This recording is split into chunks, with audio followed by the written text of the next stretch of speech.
Well, thanks for joining us, everyone. My name's Jasper with Score Main. I'm joined by Victoria Flynn. I'm expert on grant funding for today's presentation on Grant Funding 101. I do want to thank today's sponsor, the Maine Technology Institute, for helping make this event possible. And we look forward to responding to your questions as they arise. If you have any, feel free to queue them up in the chat and I'll interrupt and read them out for you, or we can save them for the end for the Q&A, as well as once we reach the Q&A section, we can have you come off of mute and ask your questions then. We are recording today, and a copy of the recording and the slides will be sent out to all registrants for reviewing once they are available. And a quick plug, if you're not familiar with SCORE, if this is your first time joining us for a presentation, we're a resource partner of the Small Business Administration, and we help clients from all stages of the pre-business cycle, from pre-start to exit. And Victoria, why don't you take it away? Great, thank you. Okay, there we go. Uh, I am Victoria Flynn. I am a grant writer and a SCORE subject matter expert. I'm here in Maine in Abimi Township. So I'm about in the middle of the state, about as far away from some of you as I could possibly be. And it's really great to be back giving this talk again. I've given it a few times, and I'm really glad you can join me today. So this is really a one-on-one conversation about how we can navigate grants and understand whether grants are right for you and your business or for your nonprofit, depending on how you're coming to this workshop. There's a little bit of both for everyone.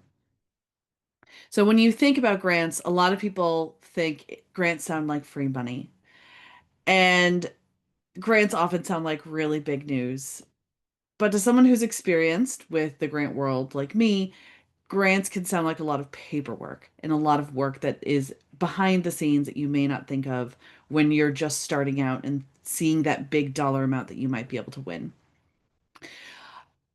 Grants are assistance, sometimes financial, sometimes there are other things involved in the grant, like technical assistance or equipment donations. But it's assistance provided to promote a positive effect for both the awardee and the funder. Unlike a loan, there's no interest to repay. Unlike a gift or donation, there's usually an ongoing expectation, such as financial transparency, collaborative relationships, regular reporting, and more. If you don't comply with the terms of your agreement, it could lead you to being disqualified from future awards or having to repay that. Right. Um, this isn't the case, obviously, for things like gifts, but every now and then, that repayment might be something that you're looking at when you're talking about loans and contracts as well. There are reports that are due. There is expectation of the kind of work you're going to do, and um, these things all depend on what the contract looks like when you sign it. So, what are grants? They definitely are a funder's investment in your project that moves their goals forward. They're available to a wide range of applicants, not just nonprofits. There are grants for small businesses and individuals and municipalities. And there are tools that can fund a bunch of different stuff. You can fund you can fund building projects, you can fund capacity like staff costs, and you can fund direct service where you're providing a service to the community that may be a portion of staff costs, a portion of materials, that sort of thing. Grants should only be part of a fundraising strategy, even for nonprofits. They're not the end all be all. They are not the thing that will save you, the only thing that will save you. This is part of what you should be looking at, certainly not the whole. And grants are certainly highly competitive, especially in this day and age. Since January of this year and the wash of executive orders that changed the federal grants landscape, there really has been a lot more competition for all kinds of grants across the board. People are more interested in grants. It's been on top of mind, but also many institutions and grant recipients that were relying on federal money are now looking at other avenues that may have really been the purview of smaller businesses, smaller nonprofits. So All of these channels are flooded right now, and what was a very competitive process has only become more competitive in recent months. So this takes us to what our grants are not. They're not fast, free, or easy money. You have to do work to get them. You have to do work to keep them, and you have to do work to prove that you did the work, and to make sure that you are in compliance with the terms of your contract. Grants are not inherently flexible. When you say you're going to do something, you have to do that, or you could end up losing the money or having to repay it back. If you need to change something, you can't just change it on the fly and ask forgiveness, not permission. Grants are the sort of thing where you have to ask permission first. Grants are not all big or all small. We're not talking about all $1 million plus opportunities, nor are these things inherently, $500 here, $1,000 there. There are grants of every size in every industry. So it really depends on what you're eligible for and what is available the moment that you're looking, as to whether you could land something. You could see something that is big or something that is very small and maybe not enough for your project to move forward. Grants are not all government funded. As I just said, government funding is just one area. You can also have state grants, philanthropic grants from foundations, and grants from quasi-governmental organizations and companies. So we're talking about economic development organizations and from corporations that are interested in giving their money back to the community in some way. Grants are also not a reason you should expand your services and programs. This is not a time, getting a grant or the possibility of getting a grant is not a time to decide that you want to do something new. If it is time for you to do something new, if it's time for you to open up a new business line, then grants may be a way that can help you do that. But if you see a great grant and you think, I could do that, I could win that money, that's not necessarily the best reason to spend your time going after that grant and developing something new for your business, or taking on some new growth. There should be plenty of other reasons, and the grant could just become the instrument of that growth over time. So a little bit about the grants process. First, we want to start in this grant readiness side, with this orange side over, sorry, the red side over here. I know my colors. When you're talking about grant readiness, we're looking at things that funders look at to make sure that you are going to use their money wisely. We'll talk about it a little bit more in depth, but this is work that you're going to be doing just to make sure that that you look like a good candidate for grants, and to make sure that if you got a grant, even if they don't ask specific questions regarding this grant readiness, that you would have the ability to comply with the terms of that grant agreement and uphold all of your financial and programmatic um, uh, duties. There we go. That you would uphold all your programmatic and financial duties to the funder, and to the agreement you make. So once you're really grant ready, you can start your prospect research. That's when you start looking for grants, and you look around online, you see things. Sometimes people end up in prospect research first because they hear about a grant, and you have to go back into the grant readiness phase. And then there's the grant writing. Once you know you've got a great opportunity and that you're eligible and that you're ready for it, you start writing the application. The award is then denied, or you get a yes and you get to move forward. And if you move forward, and only once you get that award letter, once you get that contract signed, can you start spending money on the program that you said you were going to do, and expect that that money can be applied towards it. You can't start early. And so you wait until after that award letter before you start your program, and you move into your grant management and evaluation, where you're looking at how things went. Of course, if you get a denial, you kind of go back to the beginning and you do some evaluation as to why you may not have won the grant and what you may need to do differently. Sometimes that's going all the way back to grant readiness, and that's looking internally to see how you could be a better candidate. And sometimes that's just looking at the next prospect on the list.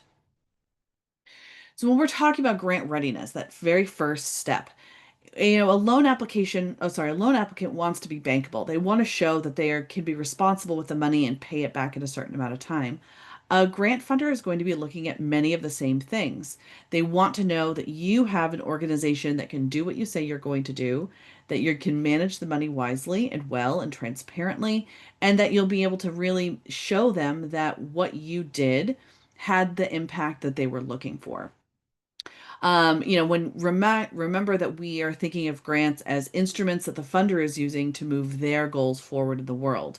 So if we're talking about an economic development agency giving you a small business grant, they want to know that you're going to be around to use that money, that you're not going to spend the money on a party for your employees, that you're going to spend the money on reasonable and worthwhile business development so that they can prove to their funders and to their donors and to all the whatever sources that they've had for that money, that money actually went to improving economic development in your area in the form of jobs, in the form of wage growth, in the form of professional development and people maintained. Those are going to be the things that would be looked for that grant. So when we're talking about grant readiness for that sort of project, they want to make sure that your organizational, fiscal, and project health are really strong, that you know what you're doing, and that the project that you're proposing is within your capability to actually undertake. They also want to make sure that you know how to track some of the data that's going in. If it's just job retention, that's pretty easy. You say you've retained your staff. But for nonprofits and for others who may be providing services, you have to have an evaluation program that allows you to assess what you're doing and say that you've reached those goals. Not all funders require all of this, but having some of this on hand when you go to start the process will make sure that you know that you are ready to apply when you find the right prospect. So, how do you know when you really are ready to go after a grant? I've been referring to a lot of paperwork and reporting, and you need to make sure that you can do these things. So, after you've got your grant readiness info together, you really need to make sure that you have a concise and clear view of why the funder should care about what you're doing. And that means that you need to know what your funders are looking for. You also need to know that you also need to have a really clear picture of the work you're going to be doing. Why you? Why is this important? Why are you the instrument that is going to make the funder's investment that much more important in your community? And you have to have time.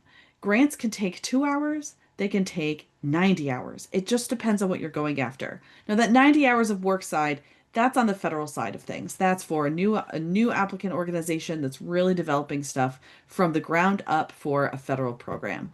But that doesn't mean that there aren't strong learning curves, especially in the beginning, for other types of grants. You may need to take 10, 20 hours for a grant that in a year or two would only take you a few.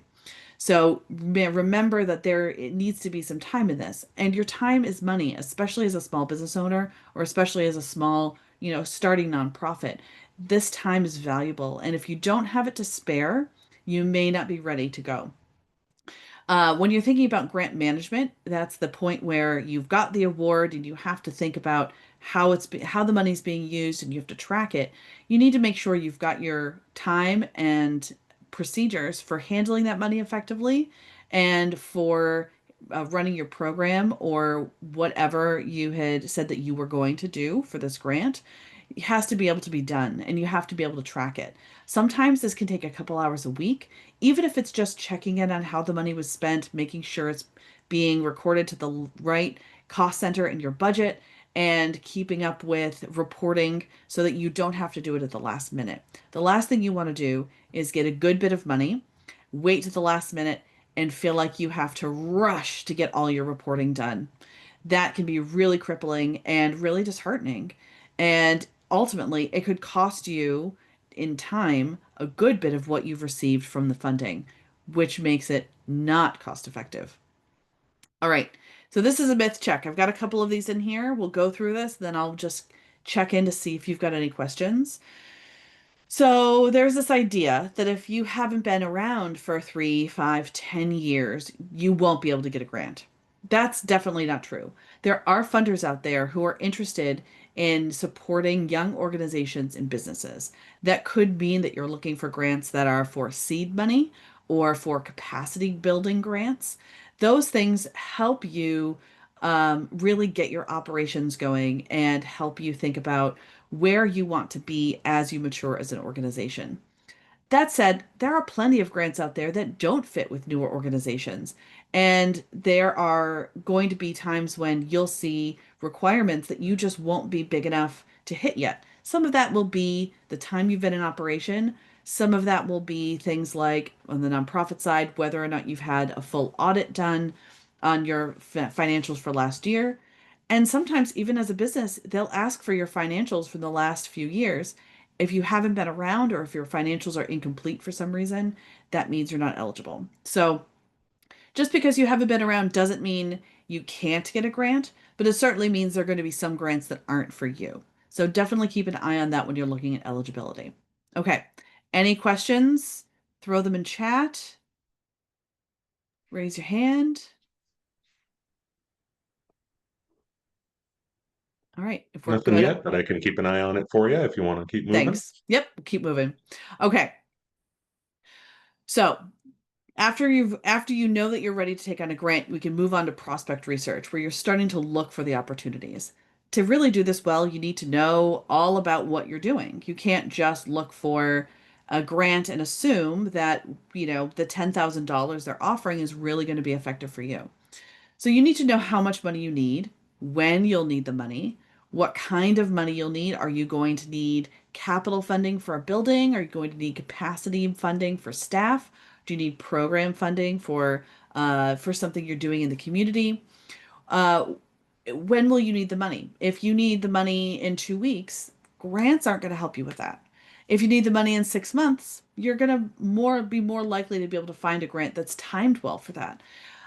You need to know those things because grants take a long time to review. The Not every grant program has a quarterly deadline. Sometimes they can only come up every few years. So you need to be aware that you'll have to get the money on their timeline, and the project may wait while you're waiting for the money. So look for things that obviously have that well timed. You need to know when the work will begin and end. Some grant programs have periods of work where you have to do the project between November 1st, 2025 and October 31st, 2027. That will get you what you need in some cases, and others, if it might take you 2-3 years to finish the work you're talking about, that 1 year grant isn't going to be a good fit.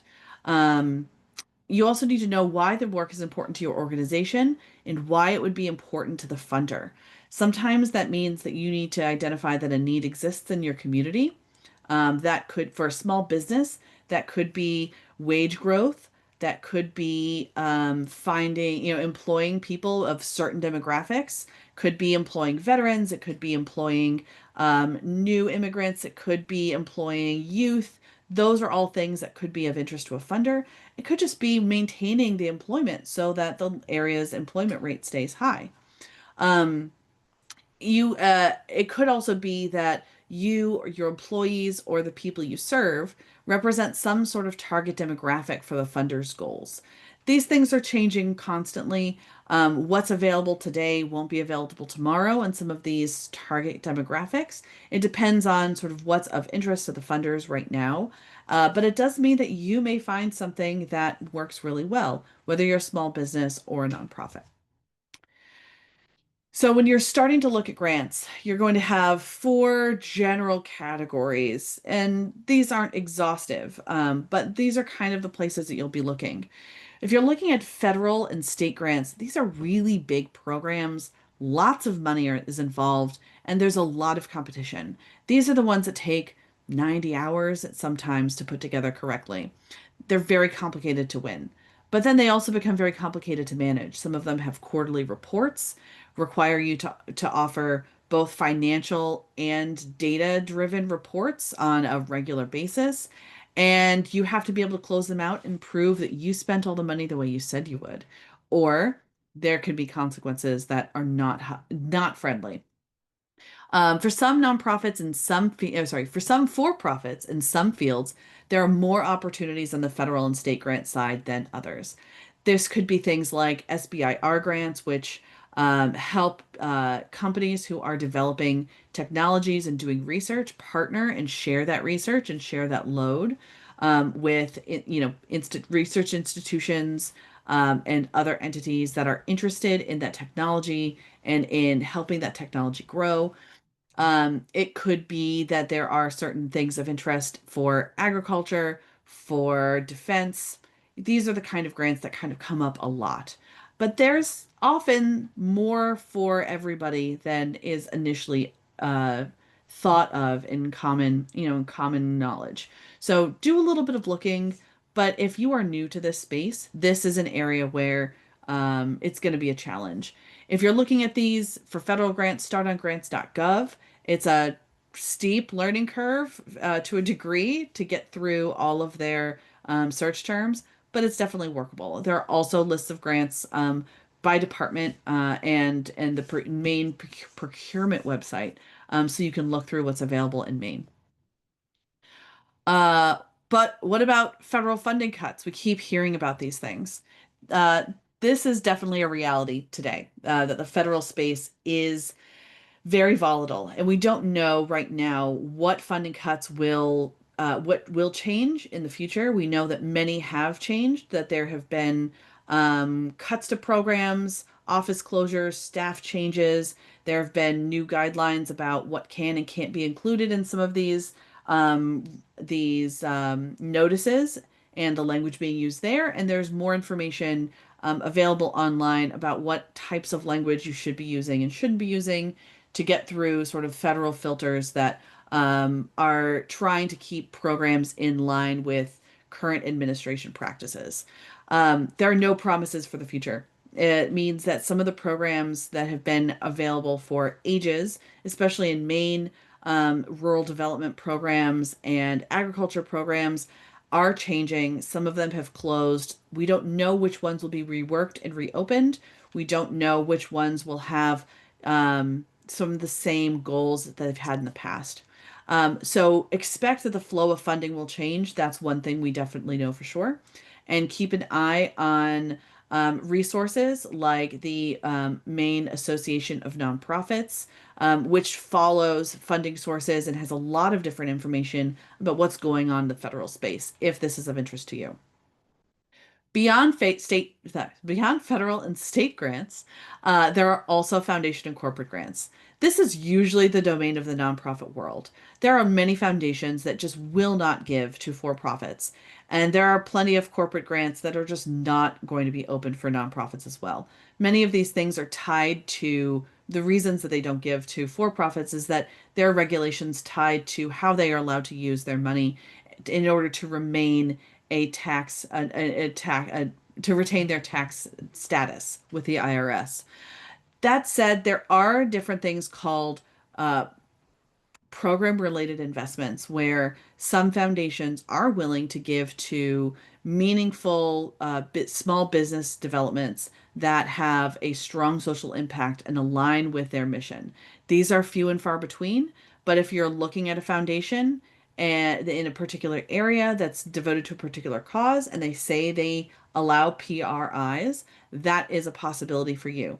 PRIs are usually more like loans. There's usually an amount of interest involved, but that can change organization to organization. So as you're doing research, if you're a for-profit, keep that in mind. There's a huge varied range of application types and requirements for foundation and corporate grants.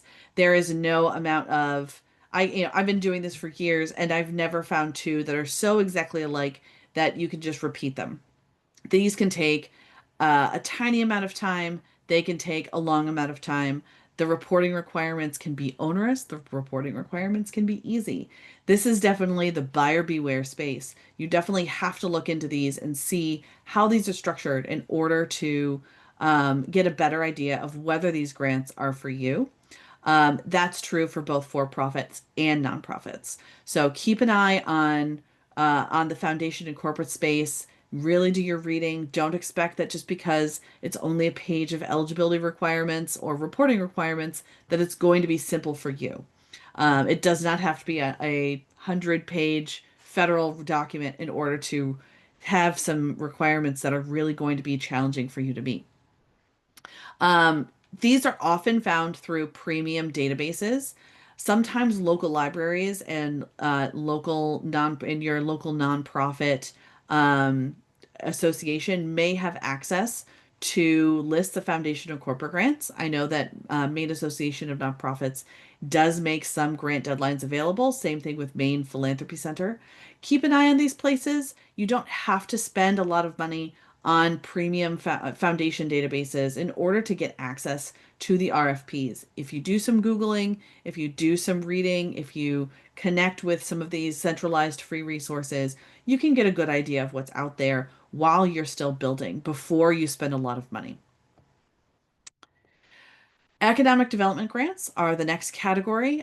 These can be pass-through funds that originated as federal, state, or local government loans, or even grant programs to these economic development entities. A place to start. These are definitely a place to start for small businesses to tap into national funding. This is where a lot of the ARPA funding ended up being administered for small businesses. When you are applying to a council of government to get a small grant, or when you were applying to state entities, even like the DECD, to get marketing grants, some of that was coming from larger entities and larger grants like ARPA, like infrastructure acts, in order to get that money to small businesses and small nonprofits across the nation. So you may look at your local economic development agency or a council of government in order to see these things. Some of them open regularly and are well funded, independently of what's going on at the federal and state level. Some of them are very much tied to specific funding instruments like ARPA, and when the money's gone, it's gone. This ARPA is no longer a thing. You can't go get an ARPA grant, but the money, some of the money is still sitting around in certain coffers, needing to be spent, and you'll see some of those notices there. These are usually significantly smaller than the actual direct from the source funding. So your council of governments may have gotten several $1 million in ARPA funding, and you can get $10,000, $20,000 from those programs. Sometimes they're more like five, but these are, though these are small, they're usually targeted towards business functions and towards business functions that improve economic development. We're talking jobs, growth, wage growth, marketing. These are the things that could really help a small business make minute but important changes that can ultimately lead to more revenue. So when you're looking at these, don't necessarily be turned off by the amount.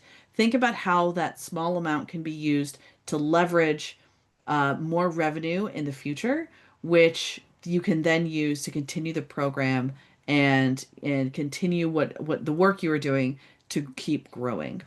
If you are looking for these, sign up for your local EDC's email. They will probably have announcements that come up. Some of these things are not constant and some are seasonal. And being on those lists is a great way to make sure that you don't miss the next one coming down the pike. Finally, there are some professional association grants. These can be a source of scholarship or research funding for individuals and small businesses. Usually it's fairly small. Some of this is, getting to go to a conference for free or having a source of professional development funding. You may need to be a member of the professional association to get some of this funding. The range can definitely vary widely. So go straight to the source. If you know of a professional association in your industry, go and see if there's something available. Ask around. There's usually an office you could talk to or call. They will know what kind of funding is out there, what opportunities there are. And then you don't have to go, again, sign up for some premium database that tells you where these things exist. Okay, myth check. The eligibility guidelines are just like job requirements. Maybe they'll accept us anyway. So grants are not the place to decide that your 3 to 5 years of experience can be cobbled together from 2 years in community college and this internship here and your entry level job there. No, this is a place where if they say you had to be open January 1st, 2021, if you were open the next day, it does not count. If you have to have an audit and you don't have an audit, you cannot apply. Well, that's not true. You could apply, but you will be turned down. A lot of those eligibility guidelines are ways that funders use to cut down the huge stacks of applications they have to get through in order to just see everything that the program has to offer and make sure that they've read everything at least once. If they can eliminate you because you're not eligible, they will do so. They won't read any of the hard work that you've put into it, and you won't get the grant. This is not a place where funders think, well, we should have accepted 100 and we've accepted 99, maybe we'll include an exception. Almost always, they'd rather hang on to their money and hold to those eligibility guidelines. This is not something you want to mess with. If you're not sure whether it counts, whether the proof you have of being open is accurate, whether or not your financials are in a format that they accept, whether you think there might be some wiggle room based on how they've said things, this is a great time to contact a program officer, to contact somebody at the foundation or the economic development office, whatever it is that you're reaching out to, and ask. You can always ask about eligibility. Do so ahead of time. Don't do so on the day that it's due, and see how things are going. Give it a chance. Give yourself a chance to um, to either possibly improve that eligibility standing, to know that you should put this work in or shouldn't put this work in before the work is done, so that you don't submit something that has your blood, sweat, and tears in it and will not be read by anyone. All right. With that, any other questions? Any questions to begin with? I don't see anything in chat. No one's coming off mute, so I'm just going to keep rolling. Okay. So the question really is, well, how does this apply to my business? Is my business really ready? Am I really a good candidate? Is this the right kind of funding instrument for me? That is something you're going to have to really do some thinking about. Grants have inherent risks. Your ROI plummets if you don't win. You spend all this time, maybe spend some money, and certainly opportunity. You could have been using that time to do something else to work on your business or your nonprofit. And if you don't win, you can't get that time back. You also lose that ROI if you win grants that require more work than they fund. There's nothing worse than working with an organization that had gotten a $10,000 grant that required 40 hours of reporting in the last week before the reports were due. It almost entirely eliminated the amount of money that they had brought in for work, because they had to put a ton of staff time into building reports that they didn't realize had been part of their agreement when they signed for the grant. Grants are also a financial obligation to a new partner and their priorities.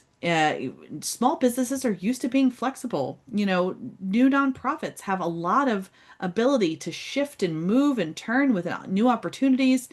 You can't just decide that something isn't right for you.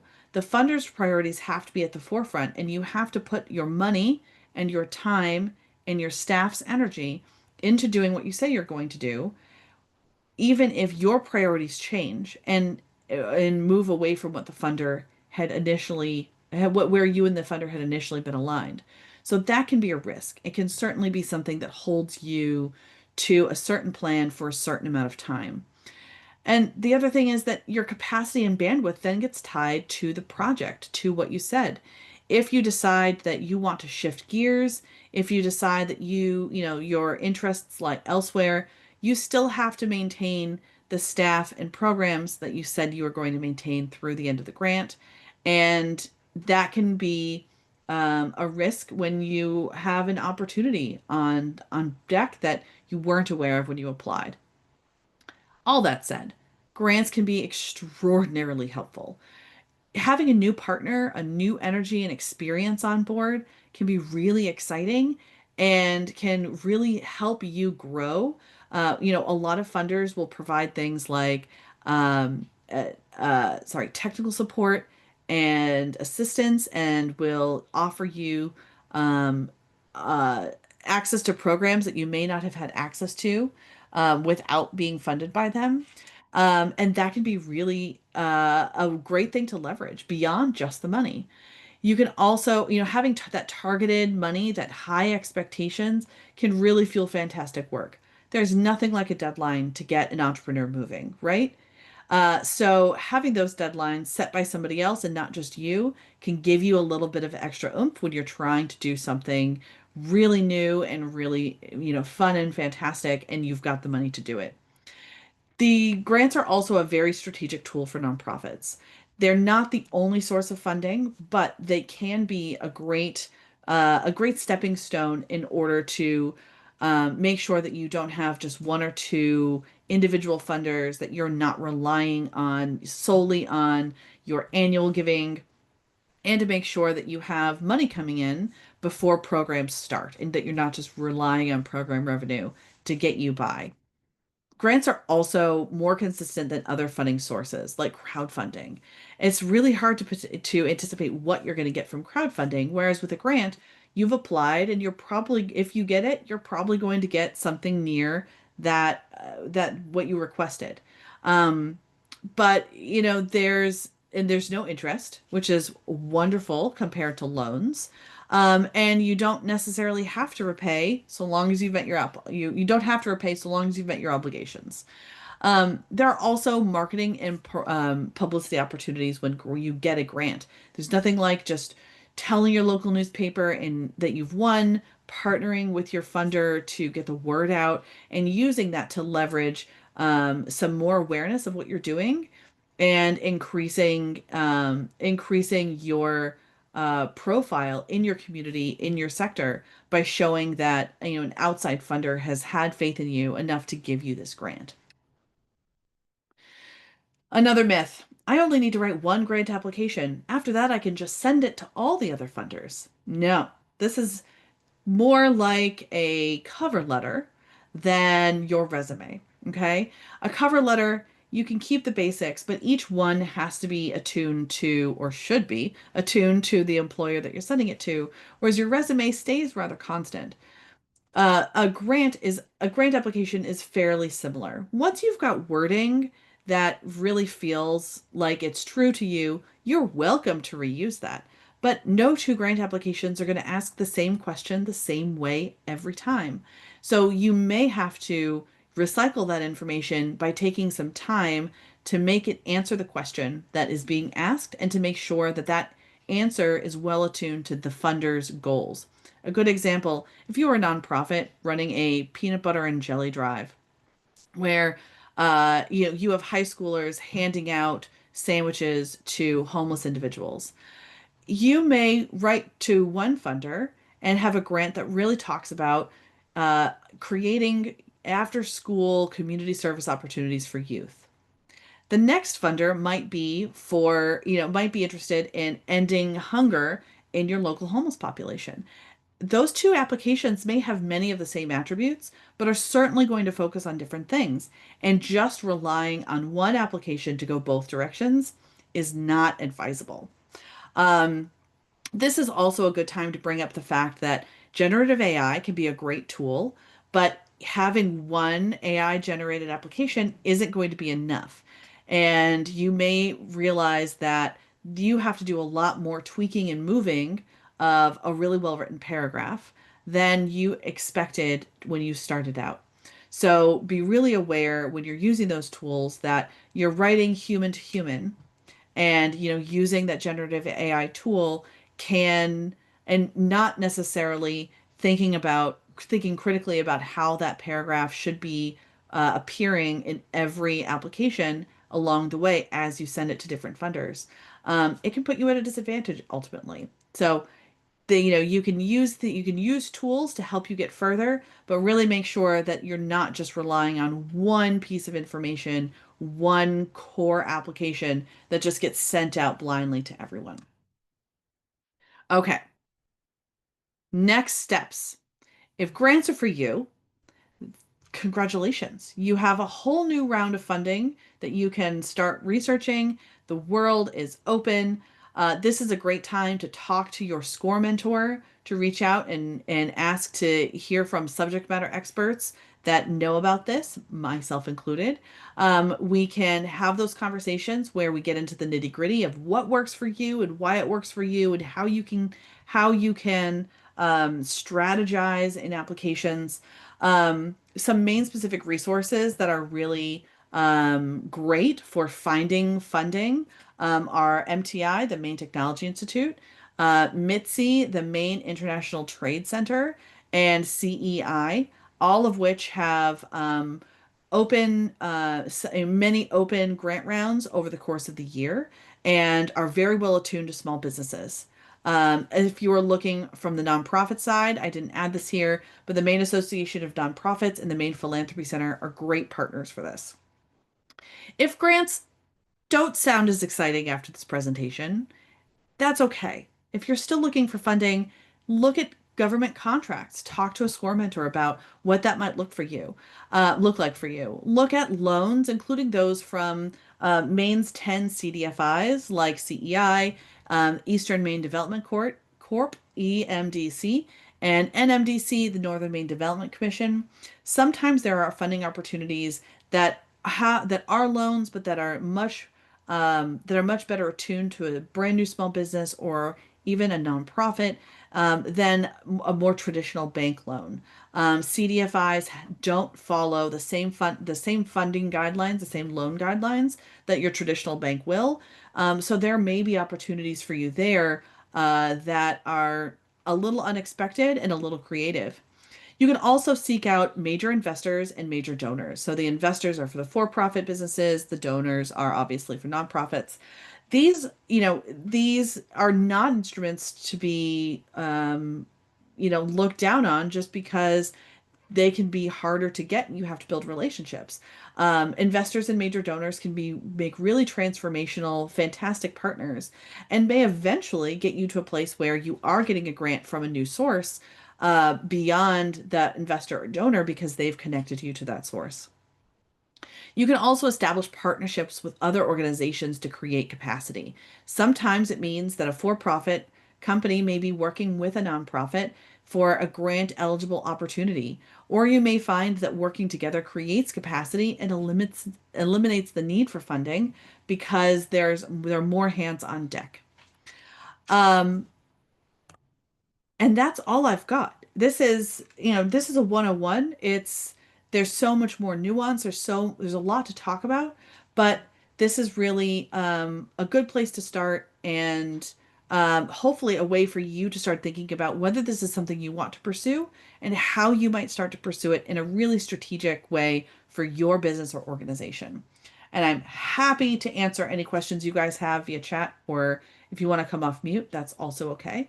We've got about a little more than 15 minutes, so the floor is yours.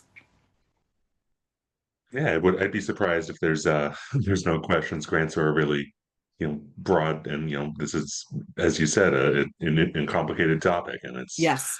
uh, we see it a lot at SCORE. It's a lot harder to get into them than people think. So again, we're happy to answer questions now, or again, if you aren't already working with a SCORE mentor, it's a great time to sign up for one for just as free as this workshop. You head to score.org and enter your zip code on the front page and a little bit of info about what you're looking for help with.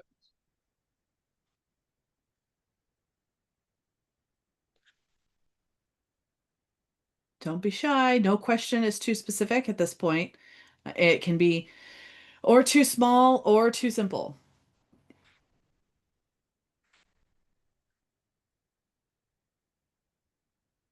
Well, if anyone does need some more time, we can. Oh, I'll give there's one in my the little chat. closing. Oh, there we go. Perfect. What are the odds of a business by immigrant blacks getting grants targeted to black owned businesses? It's hard to say what the odds are. This is definitely an interesting time, to say the least, to put it mildly.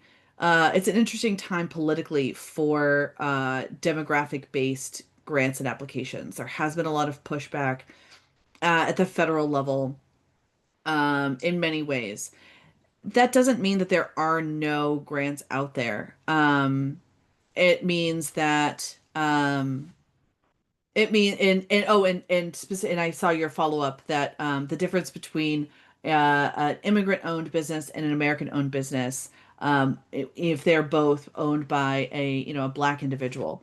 Um, I think it really depends on the funder, and it depends on your finances more than it depends on um, where you originated from. Now, there may be restrictions based on your status as a resident or the visa holder or a new citizen. Those are things that, I don't know off the top of my head how proportionately opportunities are divided between sort of your residential status. Um, but I think there's still, especially in Maine, there's still an openness to making sure that new businesses, that businesses by anyone are, um, are supported. And I've seen many organizations across Maine who are interested in supporting immigrant business owners. I can't point to those off the top of my head. If I were the grant database, I would make a lot more money than I do. But I would definitely look and talk to immigrant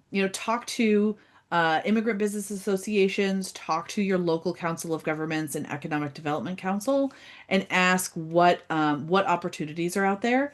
You may also be able to work with a SCORE mentor to identify ways that your business can be a little bit more bankable, a little bit more fundable, and grant ready so that it's easier for you to compete with another organization that may, on paper, look a little bit better, and it may just seem to you on the outside that they look better just because they are a Black American owned business instead of a Black immigrant owned business. There may be more at play there than you think. So I think that's a good time to sort of do that reflection, get some help to make sure you're really grant ready, and find programs that are really aligned for your business and whatever your resident status is. There may be limitations there, but usually they should be navigable one way or another if they exist. Great feedback there. And, grants, as we know, they're very picky is, I guess, a strong word, but, Yeah, we're here to I help. mean, yeah, it's really hard when you're 90% of the kind of organization that they want, right? I worked with a business that was um doing a very large federal project. They wanted to put in a very specific type of heating system that was very of interest to this federal program, but they had not been in operation and they were moving into a very old building, and they needed like 3 years of electrical bills to prove that this heating system was going to be more efficient than it last was. But they didn't own the building previously, and the electric company would not release those bills. And the way the grant funding was worded at the congressional level, the way it was written into law, if they didn't have that, if they didn't have those 3 years of bills, they were ineligible. Doesn't matter that they didn't exist before or that there was no requirement that they were otherwise in existence. It was just they had to have 3 years of bills. So it was unfortunate, but that's the kind of slicing and dicing that happens with some of these programs. And there just is not a lot of a flexibility, unfortunately, when those, after those eligibility requirements are laid out. Mm. Well, those kind of things, like you said, we are here to help with. So if anyone Yeah. has any more questions, now's a great time to ask them.